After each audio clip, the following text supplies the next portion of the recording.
आज हम बात करने वाले हैं क्लास 10th की वास्तविक संख्याओं के बारे में। जो वास्तविक संख्या पहला चैप्टर है उसके बारे में, जिसमें सबसे ज़्यादा आने वाले क्वेश्चन होते हैं सिद्ध कीजिए की। जैसे कि सिद्ध कीजिए √2 एक अपरिमेय संख्या, सिद्ध कीजिए √3 एक अपरिमेय संख्या है। यानी कि सीधी सीधी बात करें तो वास्तविक संख्याओं में अपरिमेय संख्याओं की बात करी जाती है। अगर आपको ज़्यादा कुछ जानना है तो आगे भी देखते हैं परिमेय और अपरिमेय के बारे में। फिलहाल यहाँ पे हम बात करने वाले हैं सिद्ध करने वाले जितने भी चैप्टर सिद्ध करने वाले जितने भी क्वेश्चन हैं अपरिमेय संख्याओं वाले उनकी। जैसे कि ज़्यादातर बोर्ड में यूपी बोर्ड की बात करें तो ज़्यादातर जो क्वेश्चंस आते हैं हमारे वो होते हैं सिद्ध कीजिए कि √2 एक अपरिमेय संख्या है, सिद्ध कीजिए √3 या इससे रिलेटेड कोई और क्वेश्चन। फिलहाल चलो बात करते हैं। सिद्ध कीजिए कि जैसे यहाँ पे एक क्वेश्चन दिया है, सिद्ध कीजिए कि √2 एक अपरिमेय संख्या है। तो क्या करेंगे? ऐसे क्वेश्चन को करने के लिए क्या करते हैं? ये क्वेश्चन इतने इंपॉर्टेंट है कि पिछले साल की बात करें तो 2023 में ऐसा कोई सेट पेपर नहीं जिसमें आया ना हो। ठीक, तो यहाँ पे क्या करते हैं, इनमें सब में फंडा इतना बढ़िया है जिसका नाम नहीं है। मतलब अगर चाहो तो हर तरीके से नंबर पा सकते हो। ये 2 नंबर से लेकर के 4 नंबर तक लाने वाले क्वेश्चन है। मतलब 2 नंबर में आते हैं, 4 नंबर में भी आते हैं। ठीक है, जैसे हम यहाँ पे क्या करते हैं, और अगर ऐसे क्वेश्चनों में सिर्फ एक ये तरीका अगर अपना लिया जाए तो सब में एक ही काम करना है। जैसे पहली बात तो बात कर लेते हैं अपरिमेय संख्या क्या होती है। अपरिमेय संख्या वो संख्या होती हैं जिनको हम अंश व हर में यानी कि बटे में नहीं लिख सकते, या सीधी सीधी बात करते हैं तो P/Q के रूप में नहीं लिख सकते। यहाँ पे P और Q का मतलब ये कह दिया कि ये अंश है ये हर है, इसको अंश हर में नहीं लिख सकते। और परिमेय संख्या वो होती है जिनको परिमेय संख्या क्या होती है, परिमेय संख्या वो होती है जिसको हम P/Q में लिख सकते हैं। बस शर्त क्या है कि Q डज नॉट, हाँ अपरिमेय संख्याओं में क्या होता है कि Q जो है मतलब हर जो होता है कभी भी जीरो, परिमेय संख्याओं में हर कभी भी जीरो नहीं हो सकता। और अपरिमेय संख्याओं में क्या होता है, अपरिमेय संख्याओं में हमेशा याद रखना जो संख्या होती है, कैसे अपरिमेय संख्या कैसे पहचानेंगे, अंडर रूट होगा, अंडर रूट में 2 होगा, अंडर रूट में 3 होगा, अंडर रूट में 5 होगा। कहने का मतलब यहाँ पे सिर्फ है अपरिमेय संख्या वो संख्या होती है जो अंडर रूट के अंदर हो और अभाज्य हो, अंडर रूट के अंदर हो और अभाज्य हो। अब आते हैं अपने क्वेश्चन पे। तो लिखा है, जैसे क्वेश्चन लिखा है सिद्ध कीजिए कि √2 एक अपरिमेय संख्या है। तो हम क्या करेंगे, जो लिखा है उसका जस्ट उल्टा मानेंगे। यहाँ ये कह रहे हैं अपरिमेय है, हम कहेंगे परिमेय है। माना √2 एक परिमेय संख्या है, फिर क्या करेंगे नई लाइन से, तब क्या करेंगे √2 इक्वल टू P/Q जैसा कि लिखा है लिख देंगे। उसके बाद में ये ब्रैकेट में लिख देना, यहाँ पे ऐसे लिख दिया, आगे वाले क्वेश्चन में दिखाया हमने, यहाँ पे साइड में ऐसे लिखना ज़्यादा अच्छा रहता है। लिख देंगे जहाँ P तथा Q सह अभाज्य संख्याएं हैं तथा Q does not equal to 0। सह अभाज्य का मतलब होता है जो आपस में कभी भी न कटें। ठीक है, इतना करने के बाद में क्या करेंगे, जैसे लिखा है वैसे लिख लेंगे। P लिखा है, P अपनी जगह लिखा। जब देखो √2 यहाँ पे कैलकुलेशन हुई है, √2 इक्वल टू P/Q लिखा है, तो इसको हम P कैसे गुणा कराते हैं, यानी ऊपर में 1 लिखा है, P की मल्टीप्लाई इससे करा देंगे, Q की मल्टीप्लाई इससे करा देंगे, तो P equal to √2 into Q हो गया। इतना कर लिया, इसके बाद में क्या करते हैं, इतना कर लिया, उसके बाद में क्या करेंगे, दोनों पक्षों का वर्ग कर देंगे। दोनों पक्षों का वर्ग करेंगे, जब P का वर्ग करेंगे तो वर्ग का मतलब स्क्वायर हो जाएगा इधर, जब इधर वर्ग करेंगे तो √2 का स्क्वायर बन जाएगा, √2 इंटू Q का होल स्क्वायर बनेगा। तो √2 का स्क्वायर जब बनेगा तो रूट और स्क्वायर दोनों हट जाते हैं, यानी 2 बचेगा। यहाँ पे Q स्क्वायर लिखा है। ठीक है, लिख लिया। ये वाला इक्वेशन हमने समीकरण फर्स्ट मान लिया, P² इक्वल टू 2Q²। अब क्या करते हैं, फिर नई लाइन से क्या करते हैं, यहाँ पे जब P, अब ये वाला Q² अपनी जगह रोक लेते हैं, Q² अपनी जगह रह गया तो P² ऊपर अंश में रहेगा, 2 हर में आ जाएगा। मतलब यहाँ पे ये कहता है कि P² जो है वो 2 से डिवाइजेबल है, मतलब 2 से विभाज्य है। जब P² 2 से कट रहा है यानी 2 से विभाज्य है तो साफ जाहिर है P भी 2 से कटेगा। वही बात हमने यहाँ पे लिख दी है, अर्थात P² 2 से विभाजित है तब 2P को भी विभाजित करेगा। इतना करने के बाद में इन क्वेश्चनों में, ये क्वेश्चन हमने कहा ना ये 4 नंबर तक आ सकता है, आया भी है। तो इसको और थोड़ा बढ़ाते हैं, क्या लिखते हैं, एक चीज़ तो हमने प्रूफ कर दी, दूसरी संख्या हमारे पास एक तो Q वाला तो P वाला तो प्रूफ ही कर दिया कि 2 से कट रहा है यहाँ पे।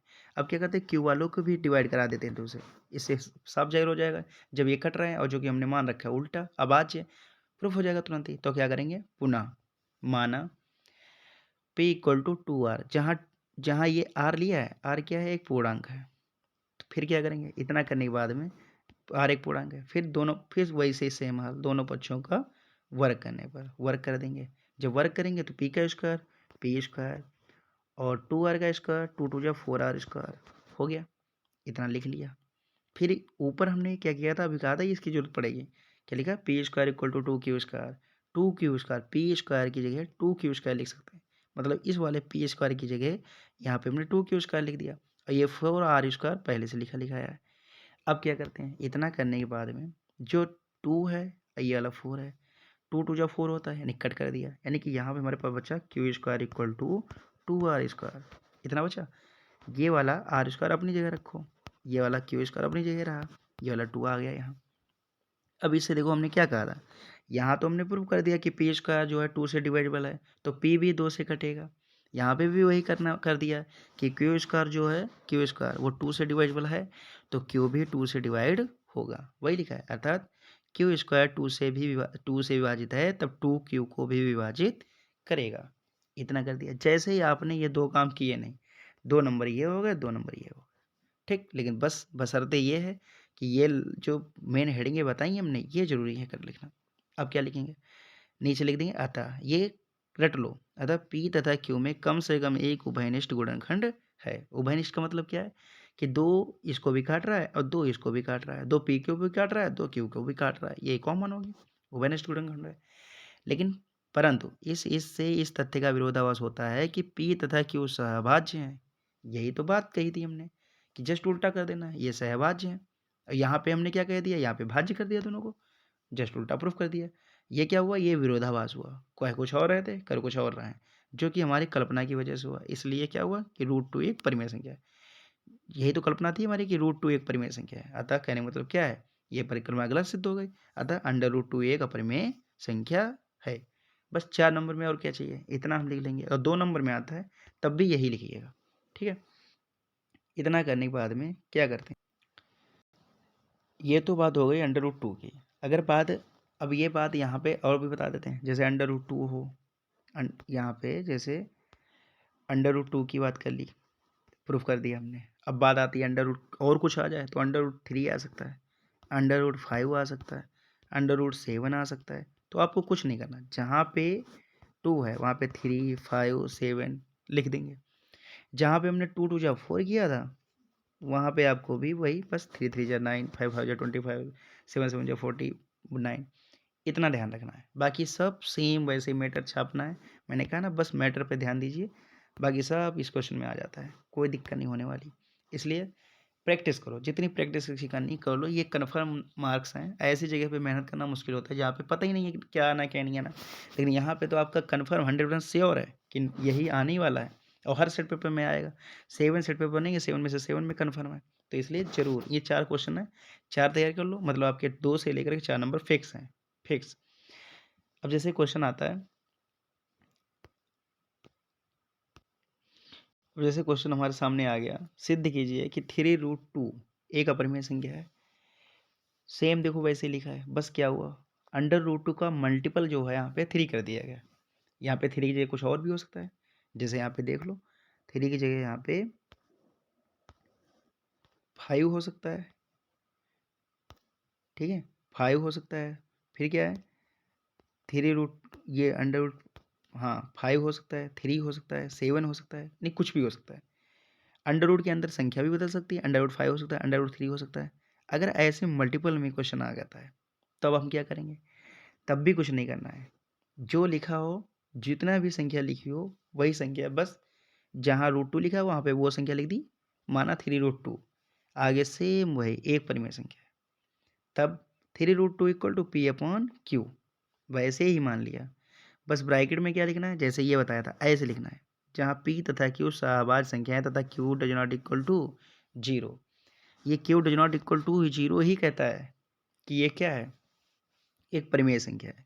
परिमेय संख्या में कभी भी Q 0 नहीं हो सकता, मतलब हर 0 नहीं हो सकता, ठीक है। इतना जैसे किया नहीं। अब दूसरा दिमाग क्या लगाना है, माइंड ये लगाना है कि √2 यहाँ पे लिखा है, √2 मतलब कोई भी संख्या लिखी हो, अंडर में हो, अभाज्य हो, वो संख्या इधर रोक लो। P/Q आपने खूब अच्छे से मान रखा है, ये कैसे संख्या है, सहभाज्य है, वैसे लिख दी। 3 क्या लिखा हुआ, ये इधर लिख दिया। P/3 हो गया। अब क्या करेंगे, इसको फिर वही नई लाइन से मैटर लाते हैं। क्या लिखा है, P लिखा है, Q लिखा है, 3 लिखा है। क्या देखता है, 3P Q, यहाँ पे चूंकि जरूर लिख दीजिएगा, ठीक। चूंकि P3P तथा Q पूर्णांक है, इसलिए P/3Q एक क्या होगी, परिमेय संख्या होगी। अतः √2 भी एक परिमेय संख्या होगी, क्योंकि तुमने बराबर मान रखा है। आपने जब बराबर कह दिया तो बराबर होनी चाहिए। लेकिन ये क्या है, ये एक विरोधाभास है कि √2 एक अपरिमेय संख्या है, ठीक। अतः 3√2 एक अपरिमेय संख्या है, बस काम खत्म। अगर ऐसे क्वेश्चन आते हैं तो यू आर सो लकी, कुछ करना ही नहीं है, फ्री के नंबर लेने हैं।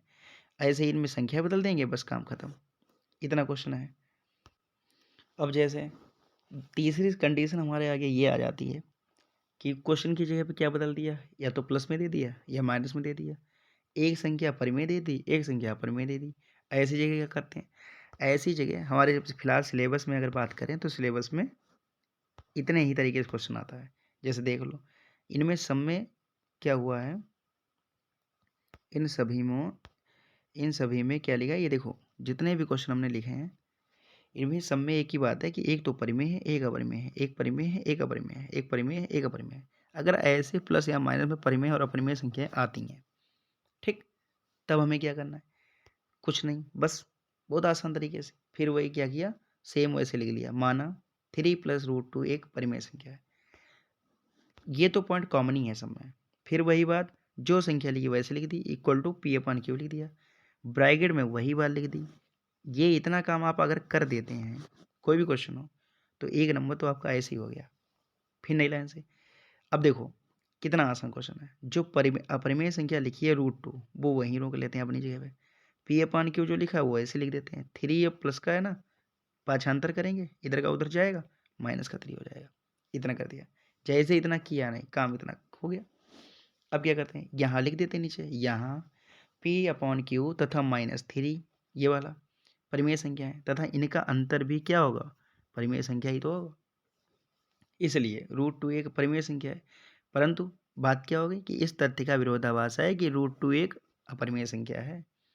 यहाँ पे हमने परिमेय कह रहे हैं, लेकिन ये तो हमने, और ये तो बात उल्टी हो गई कि √2 एक अपरिमेय संख्या है, ठीक है। अतः 3 + √2 एक अपरिमेय संख्या है। काम हो गया। मतलब इनमें से कोई भी क्वेश्चन अगर आता है तो आपको कोई दिमाग लगाना ही नहीं है, सिर्फ इतना ही करना है, अपरिमेय एक तरफ, परिमेय एक तरफ, ठीक है। अब बात उठती है ये कि क्वेश्चन जैसे थोड़ा डिफरेंट दे देते हैं। क्या लिखा है इसमें, जैसे इसको देख के आप डर जाओगे, 4 - 3√2, ये तीनों क्वेश्चन हमने एक जैसे दे दिए। क्यों दिए ऐसे, क्योंकि इसमें देखो कुछ नहीं करना है। ये वाला 4 है, इसमें 3 है, इसमें 5 है। अगर ऐसे क्वेश्चन आते हैं तो कुछ ना करो, बस जैसे यहाँ पे पाछांतर किया ऐसे कर दो। अब बात ये उठती है, ये 3 √2 का क्या होगा। तो इसके लिए दूसरा जो क्वेश्चन लगाया था सेम वैसे काम कर दो, कि जो भी लिखा जैसे जो वैसे, ये मान लो थोड़ी देर लिए यहाँ पे आते हैं, ये वाला ये वाला 4 - 3√2 लिखा है, तो मतलब 4 - 3√2 ऐसे मान लो यहाँ पे लिखा है। तो ये वाला 4 कहाँ जाएगा, ये वाला इसकी जगह आ जाएगा 3 की जगह, ठीक। तो मतलब P/Q -3 ये अब उसकी जगह आ गया, ठीक। अब बात आती है, ये वाला 3 कहाँ जाएगा, तो ये वाला माइनस सहित ले आओ इधर, और ओपन में 3 लिख दो, ठीक। मतलब ये क्या हो गया यहाँ पे, मतलब ये हो गया कि P/Q, ये वाला 4 था, इधर ले माइनस का 4 हो गया, ये वाला माइनस का लगा है, ये ब्रैकेट बंद कर दो ऐसे, और जो भी मल्टीपल में लिखा 1 जो लिखा है -3 लिखा है, -3 कर दो, ठीक। अब ये ऐसे लिख दो, बस जैसे इतना आपने लिखा, छोड़ दो इसको लिख के। फिर वही कंडीशन सेम अपनाते चले जाओ। यहाँ यहाँ P/Q तथा -3, और यहाँ पे आपकी एक चीज़ और बढ़ जाएगी, तो जो लिखा हो पूरा ब्रैकेट लिख दो आके यहाँ पे, बस अपरिमेय परिमेय संख्या है तथा इनका अंतर भी परिमेय संख्या होगी।